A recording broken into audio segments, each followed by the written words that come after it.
Bonjour à toutes et à tous, c'est un plaisir de vous retrouver au sein de ce Patrimonia édition 2024 dans notre sublime studio reproduit sur ce salon pour Club Patrimoine. Nous sommes avec Tikeo et c'est Laurent Calvet qui est avec nous. Bonjour Laurent. Bonjour. Alors vous êtes le directeur adjoint des Capital Market Stratégie et directeur de la gestion obligataire. Et on va commencer par faire un point sur l'actualité sur les marchés de crédit. Marchés de crédit qui sont très bien comportés ces derniers temps, depuis 1 an et demi, et dû plutôt à un soutien favorable au niveau fondamental et technique.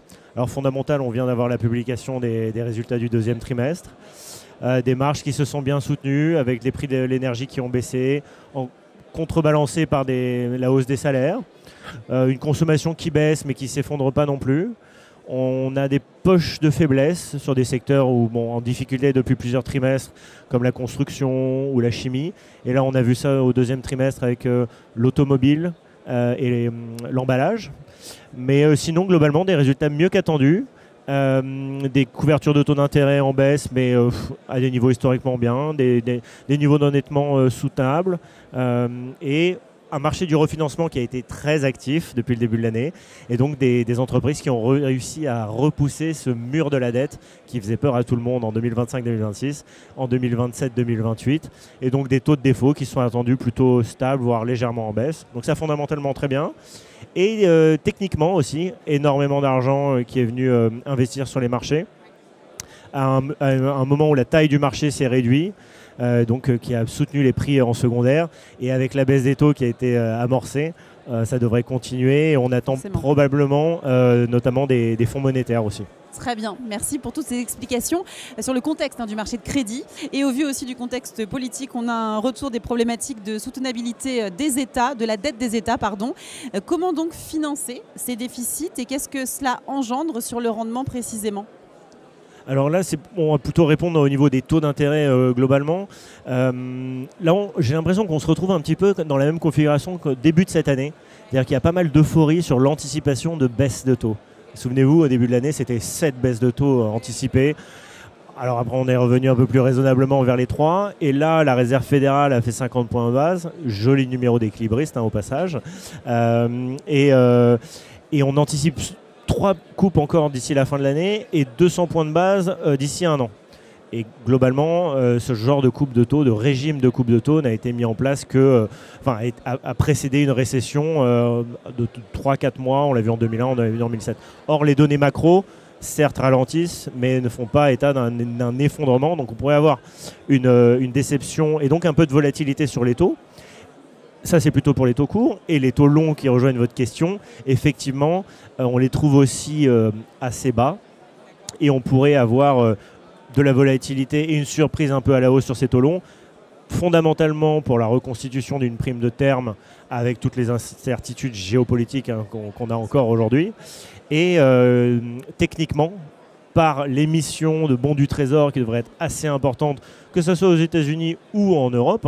Il y a les élections américaines qui arrivent, pas mal d'incertitudes. Je pense que la seule certitude qu'on ait, c'est que peu importe le candidat, devrait y avoir plus de déficit aux États-Unis. Donc plus d'émissions qui devraient peser aussi sur les taux longs. Donc cette espèce de pontification de la courbe qu'on a vue se mettre en place depuis quelques semaines, quelques mois maintenant, devrait perdurer, mais peut-être plutôt par les taux longs. Parfait. Et comment est-ce qu'on peut trouver alors de la valeur sur ces marchés-là ?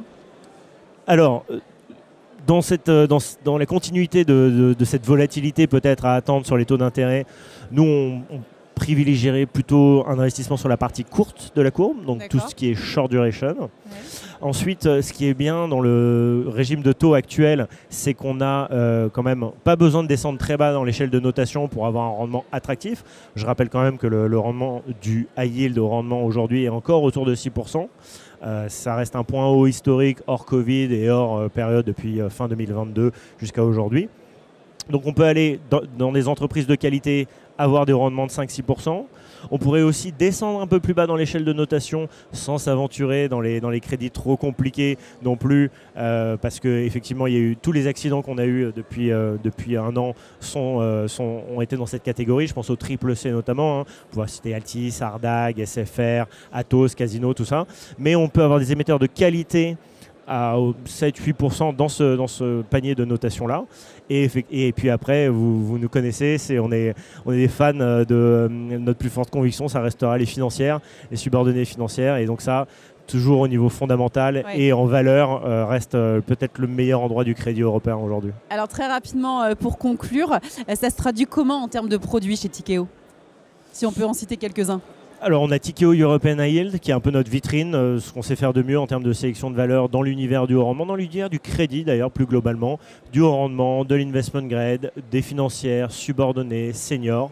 Voilà, c'est un fonds qui est en plus taille très raisonnable, donc très manœuvrable et qui offre un beau potentiel de performance aujourd'hui, notamment pour son portage. Je rappelle que voilà, le crédit aujourd'hui dans une allocation a vraiment toute sa place, même après les bonnes performances, pour l'aspect capitalisant du crédit.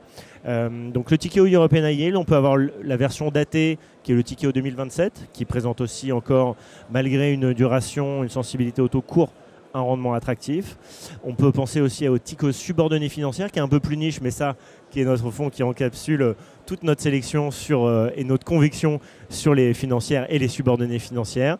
Et après, enfin, on pourra dire aussi Tikehau 2029 qui lui est plutôt sur l'investment grade, très simple de compréhension. Voilà. Eh bien, parfait, merci pour toutes ces précisions. Laurent, merci beaucoup et bon patrimonial à vous. Merci beaucoup. Et merci à vous également de nous avoir suivis. On vous donne rendez-vous très prochainement pour de nouvelles interviews, toujours sur ce Patrimonial édition 2024.